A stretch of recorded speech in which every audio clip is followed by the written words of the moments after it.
Hello, and welcome to The Enthusiasm Project, my podcast. I am Tom, and this is my podcast, The Enthusiasm Project. You just heard me say that. Today is week 2 in a very special series, very special hard-hitting podcast series with my very special podcast guest, Heather Just Create. Yay! I don't have a thing. Hi, Heather. Hi, hello. Hi. So last week we did a podcast and the two of us talked about something very special that we're embarking upon. I called it Entering Uncharted Territory. Do you want to remind our wonderful listeners what that was? Yes, I've actually listened to that episode. I'm your number one fan for sure. You're my fan. 3 or 4 times. But our new endeavor that we are documenting on your podcast is a live event that we have determined will happen in October of this year. And the event's purpose is to share spark people. Right, which totally makes sense. And the purpose of having you on the show several times repeatedly is so we can document our progress in trying to create an event like this, because neither of us have really done anything like this before and the scale of it. And so last week on the show was mostly like a brainstorming session, and this week is sort of progress update. Next week is spring break for me, and we talked about during that time making sure we outline a timeline with the big mile markers that we need to hit to make sure that everything gets done by the time that it needs to get done.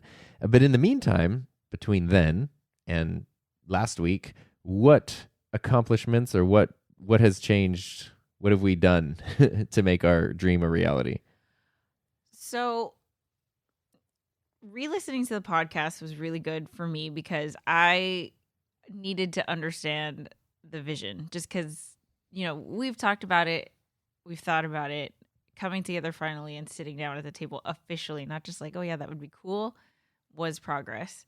Then I was like, okay, you were very adamant in your episode that you did not want us to hold ourselves, stress ourselves out over this. You don't want us to overthink things. You kept saying like we can make an event tomorrow if we had to and stuff like that. And while I think that is true and I believe that, I also want us to do the best that we are capable of. So in order to do that, we have 6 months, but like the weeks, a week has passed by since the last podcast. Yeah, time flies. Yeah. So I decided that we would manage this project in Trello. I started building out a board. I started, when I was re-listening to the podcast, I wrote down just points and it's just like projects within the projects of us, of like what we can delegate and tasks and stuff like that. And I think the biggest thing is that I finally created the Coachella Valley Creators Meetup. Right. That's what I was really getting towards. Oh, my bad. No. That's good. I wanted you to introduce it because what I wanted to title this episode was Cultivating a Creative Community, because the creators group was something you've been wanting to do forever and just hadn't figured out the way to do it yet.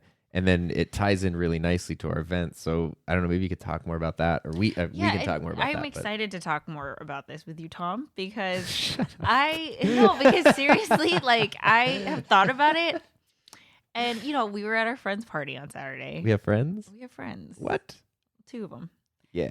And, we met someone there, and I was super excited to explain my vision for making the Coachella Valley a new media hub. And I know it sounds so bizarre when other people hear it, but I think because I've seen it happen in Seattle, I've seen it happen, especially meeting people at VidCon. It's very easy. It's just someone has to do it and then it'll get done, and no one's doing it here. So I'm just doing it. But it kind of made me feel like, why do I have that vision? People are excited about it, but eventually it's going to be like, why are you trying to create a community? So why? Well, because I am genuinely because digital media has had such an impact on me and my life, your life, our lives, I want to, propagate that. I want as many people, but I think it's weird that it's like the Coachella Valley.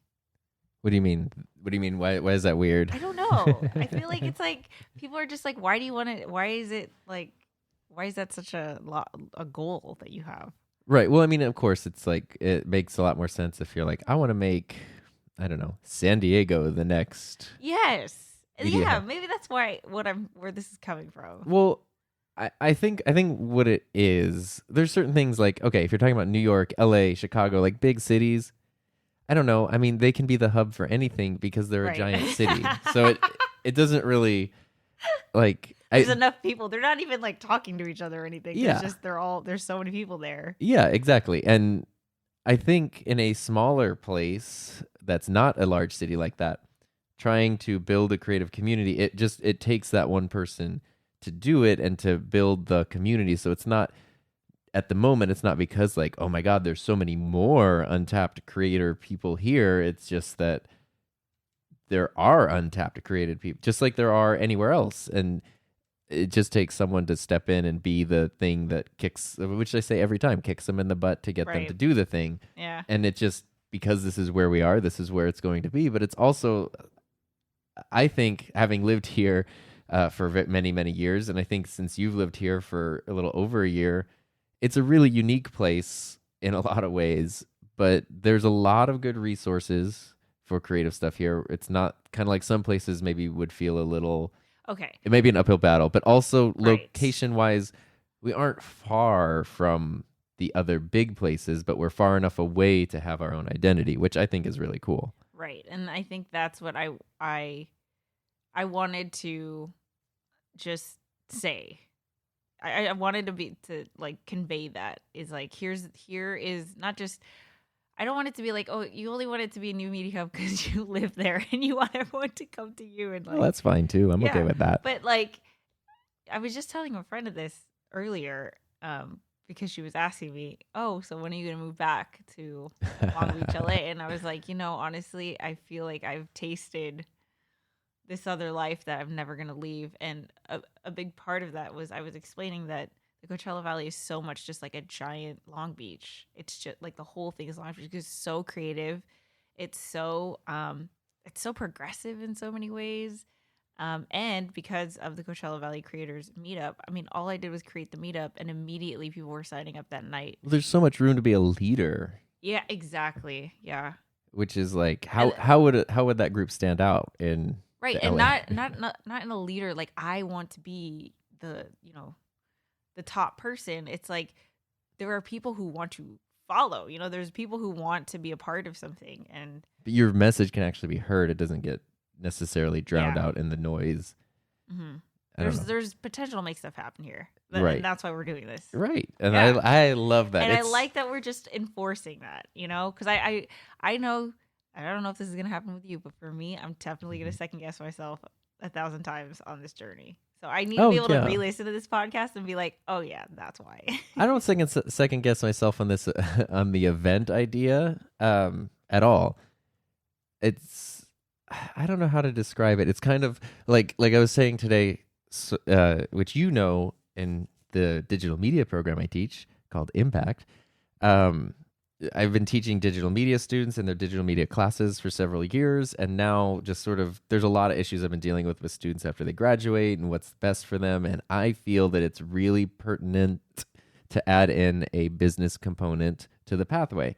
I don't know how to teach business classes. I don't want to take any more on my plate, so I wanted to pull in another teacher from our business department, which is sort of struggling to recruit students right now for some insane reason, and basically have all my students take a digital media class and a business class every year. So by the time they leave, they have these technical creative skills, but they also have the marketing business savvy to promote them, or to, no matter what they do, those is going to be a useful skill set. Mm-hmm. And I am so excited about that idea. And the business teacher I talked to is so excited about that idea. When we brought it to administration, they're so excited about that idea. When I told my students, they hated the idea.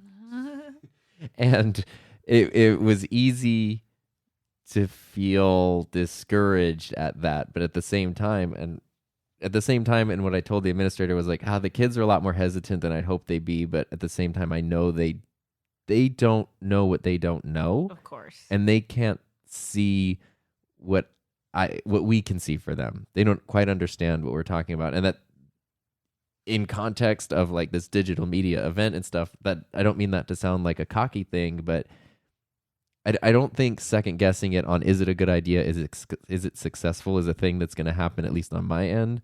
But I definitely do know when it's like we have this great idea, and if you put out like the invite or whatever and nobody's interested, or like tickets don't sell or whatever, that's going to be disheartening.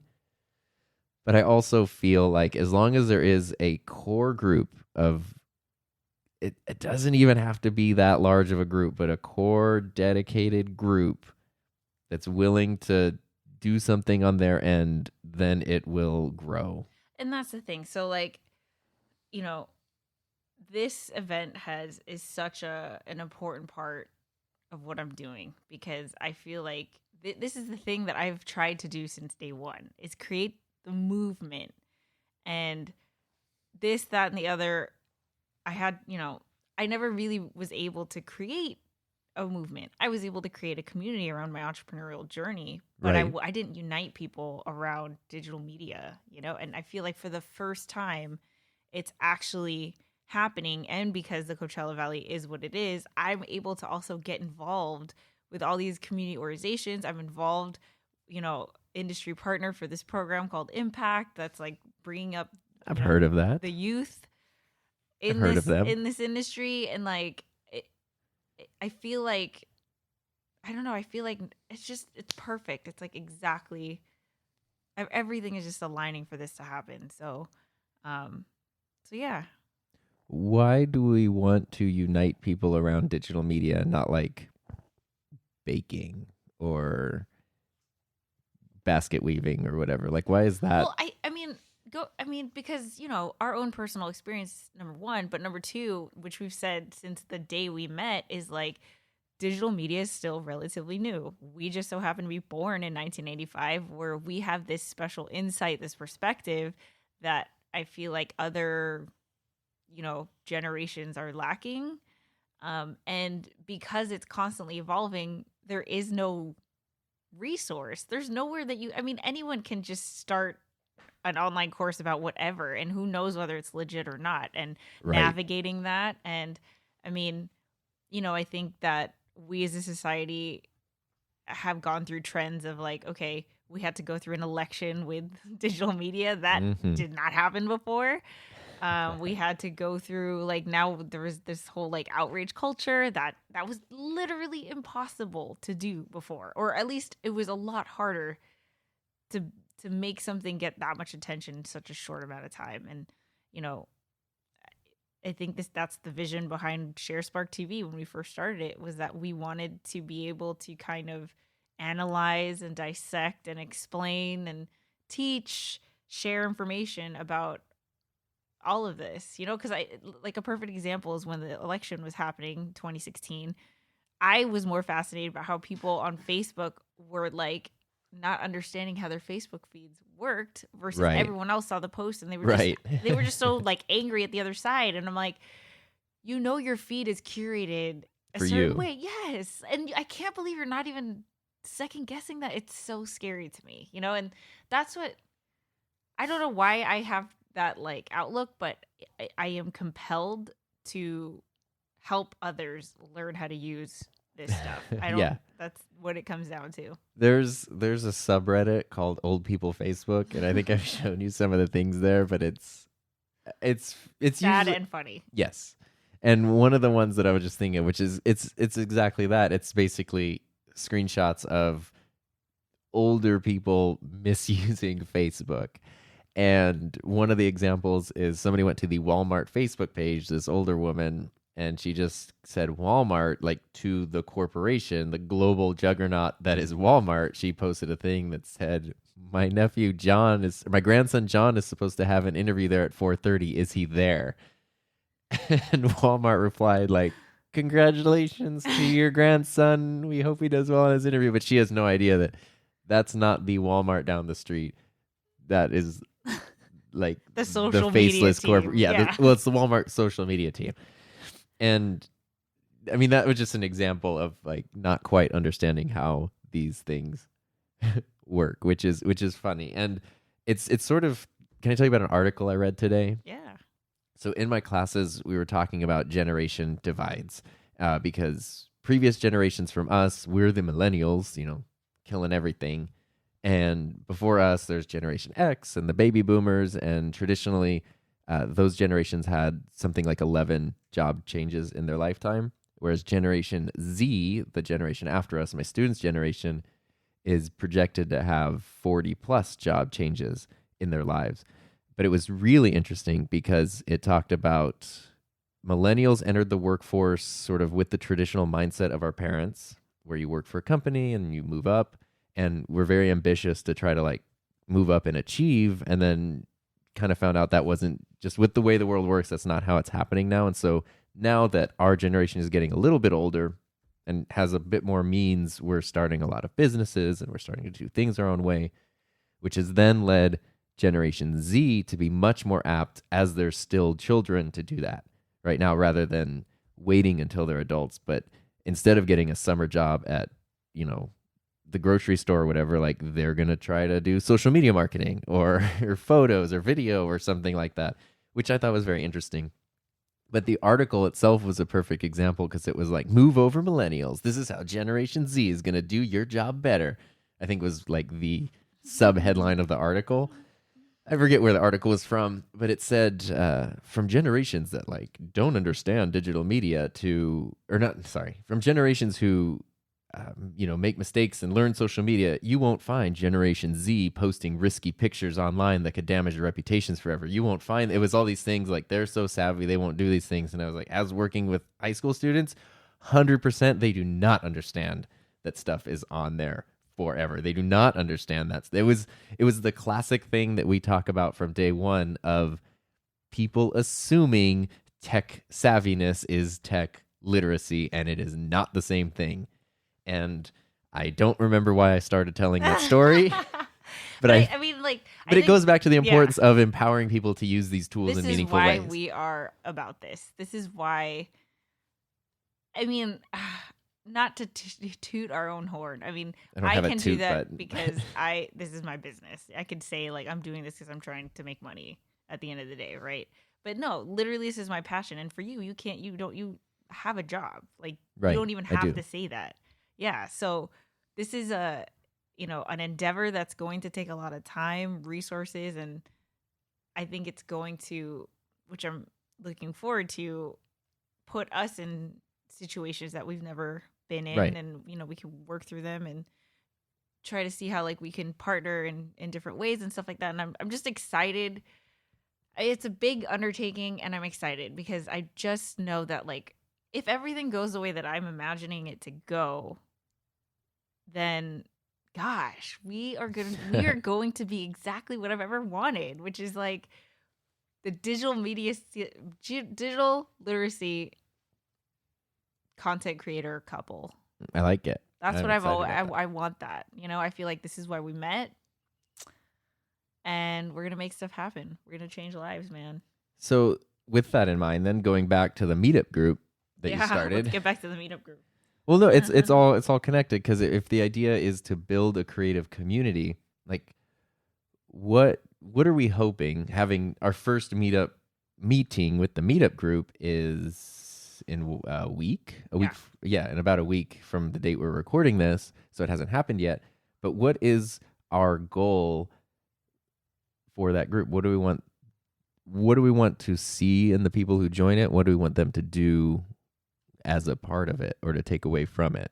So at the most shallow level, it's networking to me, Okay. So bring people together who can benefit each other, learn from each other, are like-minded, do the same thing. Bring them together. That's at the shallowest level. The next level up would be almost like a group coaching, because I consider myself to be kind of like a jack of all trades in this industry. So what do you need help with? How can I help you? And start creating this helpful sense of community that is supportive, that is like, hey, I know marketing, but audio stuff. Let's get together and blah, blah, blah.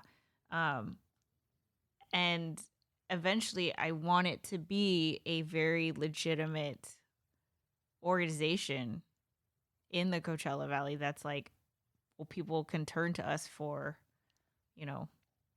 whatever our digital media needs, whatever, like speaking things, teaching things. If, I've always had this idea for the ShareSpark media space to have that job board. So if like a company needed a video done, I would know all the drone, like the certified drone people in the Coachella Valley, and I could just put it out to them, and they could go out to bid or whatever. But I just want to create that network and start there. Are you hoping that the people who join will actively, like, more share their expertise, actively make stuff, or a little of both?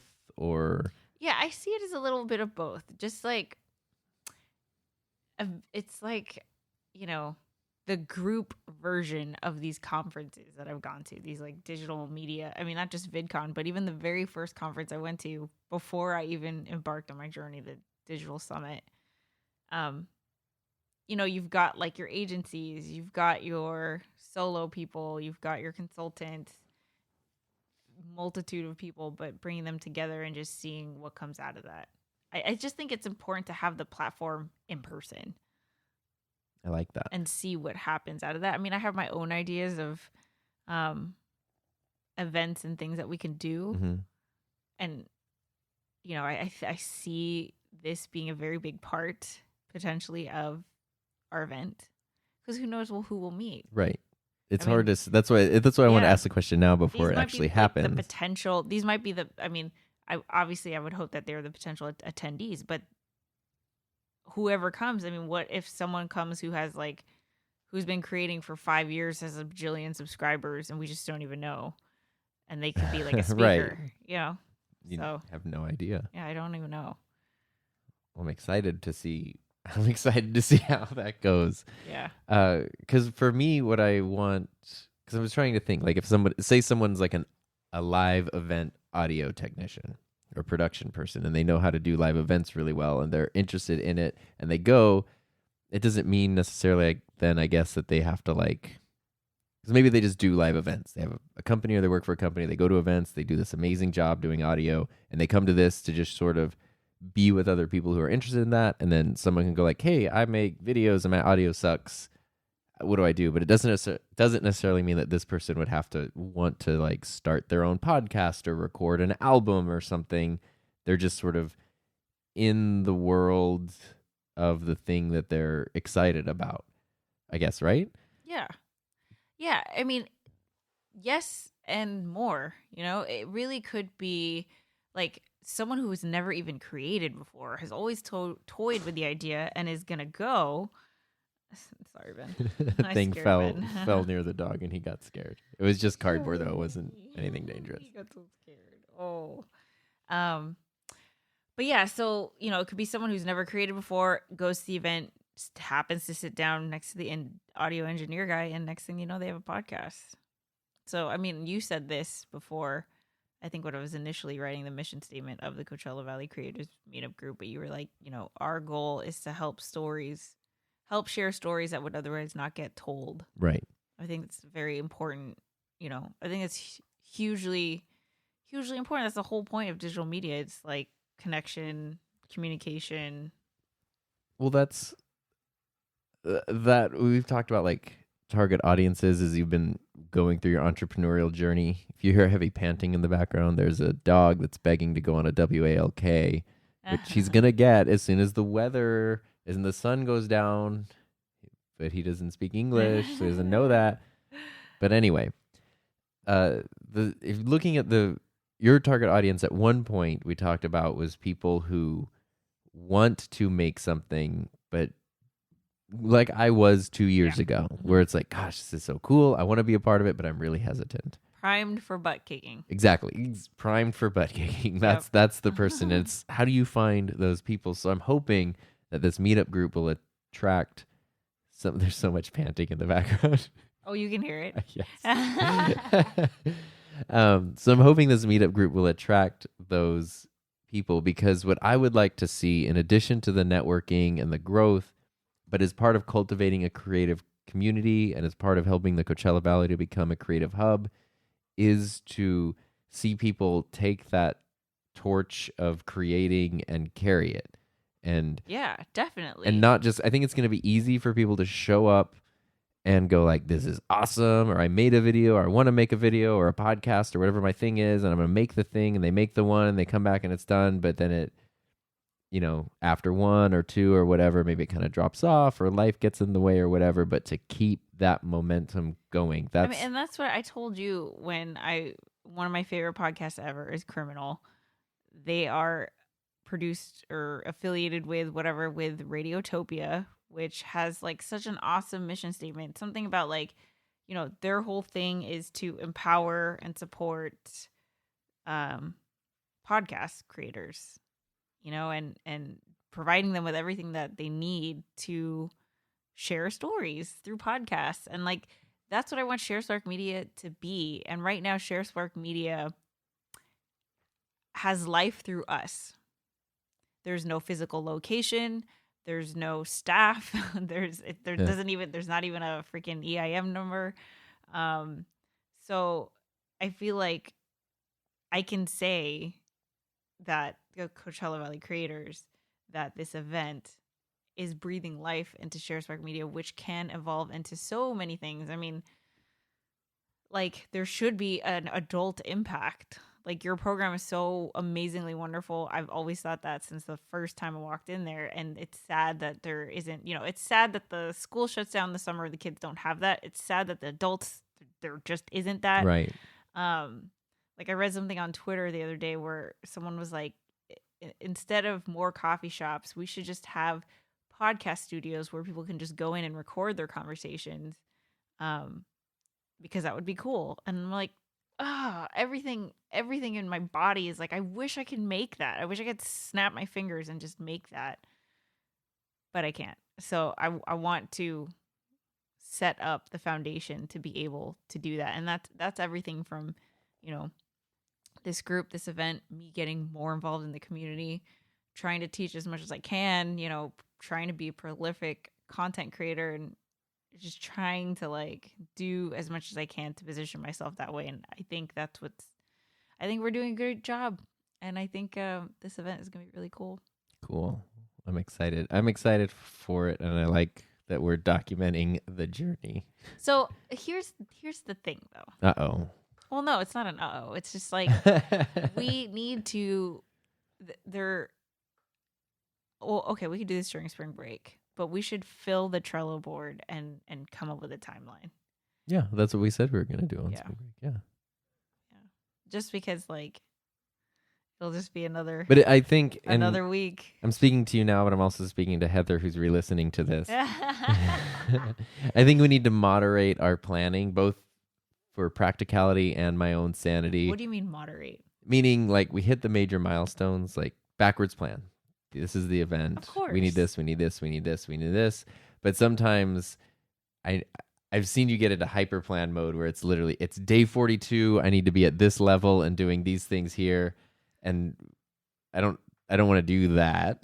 But if I do that, it's not for you. No, I know. It's to keep you going and on track. But I want to make sure for us and for what we're accountable for each other. Because if you say, hey, Tom, or not, hey, Tom, we would agree equitably. And if we decide Tom is going to do this thing, then I'll have my system for getting the thing done or making sure it's done on time. Just, if you're in charge of one thing, you'll have your way of getting it done on time. But right, but there just needs to be one place where I could see what you're working on. Right. Because, like right now, you have an email out to a potential venue. Right. And I just need to know that, okay, it's not in our hands. We've passed the email along. Now we're playing the waiting game. So, there just needs to be like, I don't want it to just be like, okay, Tom's not contacting the venue. Like, what the heck? No, he has. It's just, this is the status kind of thing.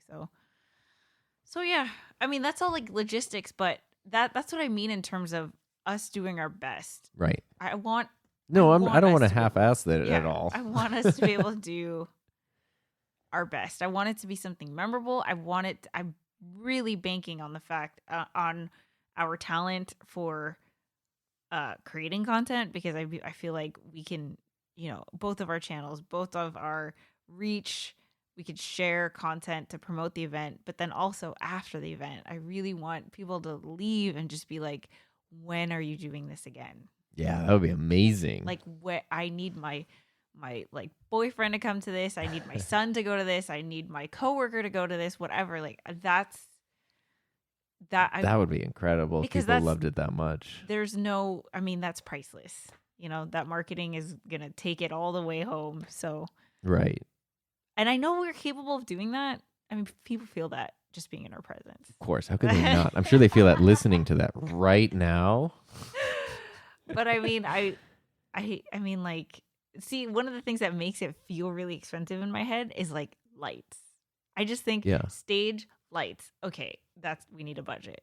Because visually, that's what I see. And I'm like, you can't make that happen for free. And it would suck just being a stage. It would be awesome. But I mean, how much cooler would it be? And, just thinking back to Rachel's event. I mean, she it was a beautiful set with a couch and like furniture and stuff. And I remember watching that thinking like, oh, wow, this is not something that you could just snap your fingers and have. You need to like paint stuff and make stuff. And but the venue, you haven't been, right? The venue that we have that we're waiting to hear back from, yes, has lights, has all that stuff already, but then it goes down to the operator. How does that work, and what is the cost? Obviously, that person's not going to hang out for free, so what is the cost of the person doing that, and then working with them? Then there's rehearsal times to make sure that, not that it's going to be, I don't know, like an insane light show, but there, hey, change it to this cue at this time or whatever. No, definitely. I want to do that, and I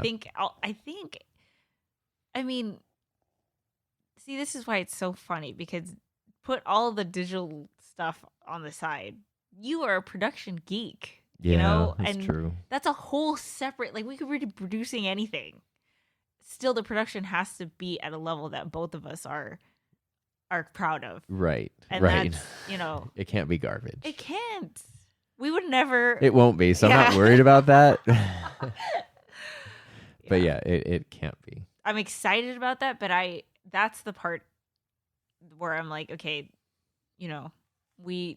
this is going to require some planning, and it's not for us. It's because with every level that we add is another person who has to be involved, which is time where we're waiting. Or at the very least, it's another question that needs an answer. It might not be another person, but it's definitely figuring out, how does this work and how does that happen? Yeah, and money. But I'm feeling really confident about sponsorships. But I mean, that's not saying that the money goes away. Obviously, that we gotta put butts in the seats. Butts in seats, BIS. Yes. Okay. Well, we have to go take this dog out for his 8th WALK in a row, because we're trying to go every day in April for the good of our pups. But before that, I came up with a new segment that I would like to close out the podcast. Oh, cool. Which I am tentatively calling, since I came up with it about 8 minutes ago, 4 questions. Okay. And I have 4 questions for you that I would like you to answer before we leave. Okay. Yay.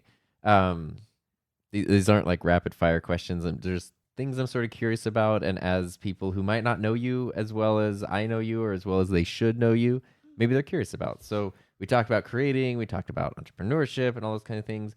Off the top of your head, what is the favorite thing that you have created in the past 3 years since you left the regular workforce to start your own thing? My brand. Your brand? Just like your personal brand? Yeah. Why? My brand. Because that's kind of a cop-out, because it's like everything contributes to everything the brand. I made. But that's the thing, is like, a brand can't be built overnight. And I love the fact that people know me and I have no idea who they are, but they, that means that my reputation truly precedes me. And in a positive way. And, like, I'm going to be a speaker at this like business summit, the fact that someone referred me to be that speaker, I would have never been able, I would have no idea how to seek that kind of opportunity out. But the fact that someone's reaching out to me means that they validate my experience. Where's that experience? What is that experience? It's the brand I've built. What builds that brand? All the content that I've made, my decision to even quit my job and become an entrepreneur in the first place. So it's kind of a cop out, but it takes forever. You don't even really know when the brand is built, but I definitely can be able to step back now and be like, yeah, I'm proud of it. You don't know when it's built, but you know when it's not built. Yeah. My second question. Yes. Thinking very broadly and very generally, 5 years from now, what would a typical day in the life look like in a dream world for you? 5 years? Jeez, I don't do long-term planning. I know, that's why I asked the question. Well, hopefully I have a book written. That's a long-term goal for me. Okay, you want to play this game? We got this. Let's play this game. I want us to go on tour with our event. And our death metal band. But no, seriously, like I want us to be at a point in a position where like we are doing this on a very grand scale. And it's our thing, and we just keep going with it. Just spread the message, spread the good news. Yeah. Here's another one. My 3rd out of 4 questions. In the past 3 years on your entrepreneurial journey, what has been the scariest moment? Off the top of your head. It's not really my entrepreneurial journey that comes to mind. Well, in the same timeline as the journey. Let me see. Let me think about that. I think I don't know what the scariest moment is, but the one of them that comes to mind is when I got into my car accident. Because that was like literally reality hitting me, a truck, like hitting me in the face of like, I don't have a paycheck. I don't have any kind of support system. And I just got into a car accident. Which luckily was no injury. Yeah, but which still. which luckily was no injury. Imagine if there were. Oh my God. I just was like, this is how am I going to get to work? This is my primary mode of transportation. Like,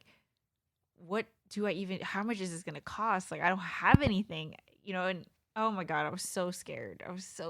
And just knowing how like inexperienced and not confident I was and how unconnected and just how the beginnings it was a year in. Yeah, it was 2017. A year in, but like, oh my God. But you took that and you turned it around in an insanely positive way. Oh, immediately I started vlogging. I live streamed as soon as I got home, and that live stream got me that $20,000 client. So. Right. So you got a crazy good client out of it. And then by working with the collision center, yeah, you're able to get my what is it called? The deductible waived. Yeah, for sponsored it basically. They sponsored it for promotion. In return, you got the deductible waive, got your car fixed up real nice and pretty, and then. But see, I didn't know that was going to happen. So how crazy! How crazy! Like, I was on my way to a client when that happened. Yeah, and oh my God, I was so scared. And I was afraid to tell my parents because here I am. Yeah, we told you after so. Failure, yeah. And oh my God, that was definitely a scary moment. That was a sink or swim moment. Yeah. God. And then last but not least, advice that you would give to a burgeoning but an emerging entrepreneur, an emergepreneur. My advice would be to look at things like, don't look at your to-do list as if they're just things that you need to do, or don't approach it that way, because then you're always going to be stressed because there's always going to be something to do. There's always going to be 10,000 things that you have to do. Even if you finish your list, you're going to add to the list. And that was I can't tell you the constant source of stress for honestly my first 3 years, like just till this year. I mean, there is no finish line. Yeah. Right. So what you have to do is like, almost like, people would tell me work backwards and like, okay, where do you want to be at the end, and try to, do the step list but backwards, but that never worked for me. The thing that worked for me was if you just kind of duck your head and don't measure success the way that people traditionally do. So don't do it by dollar signs, don't do it by number of subscribers, don't do it by number of views or likes or clients even, but just like, if you know that, for example, my case, if I make 30 videos, I'm going to have 30 videos on my channel. Don't look at every video and think like, oh, it only got 5 views. It's a terrible video. Look at it as if you made 30 videos and that's the win, because that's how I built my brand, is that I just had the content. Well, it's a body of work, a portfolio. Right. And then that is what brought the clients. That's what brought the followers. That's what brought the subscribers. And I mean, if I feel bad thinking about myself, so worried about the numbers in the wrong way. Right.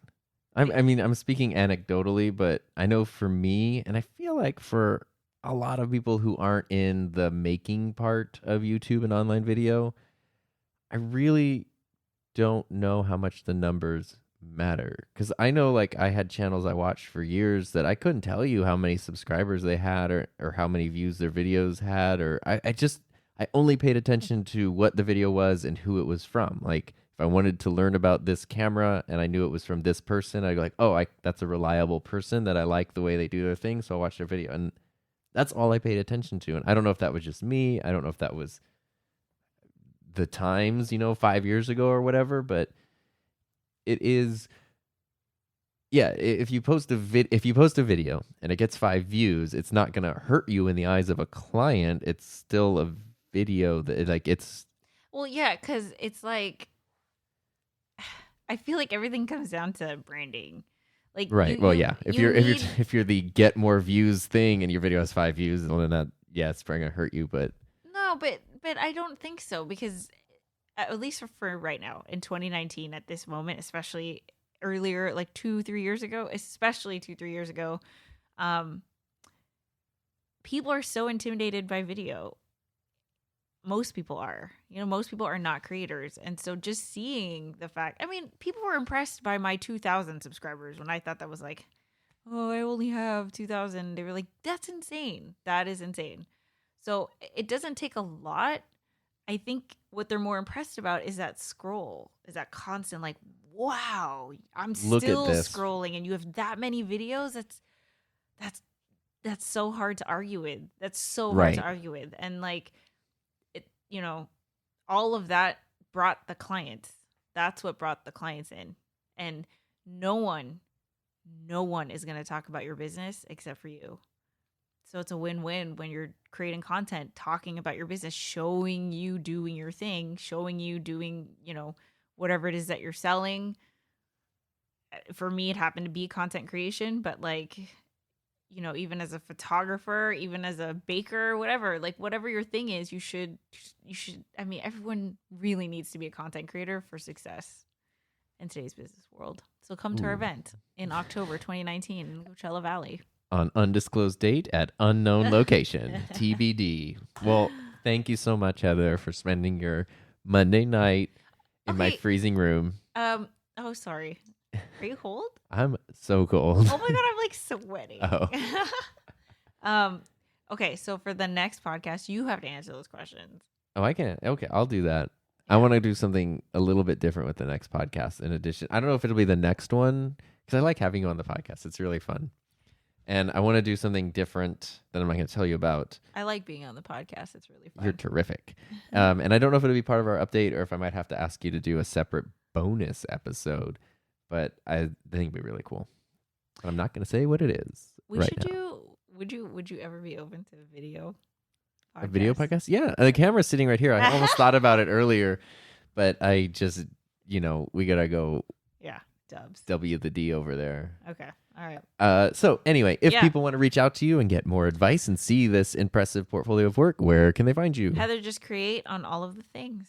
Yay. And YouTube channel, Heather Just Create. And of course, I am Tom. I'm at Sodarn Tom on all of the things. And of course, YouTube channel is The Enthusiasm Project.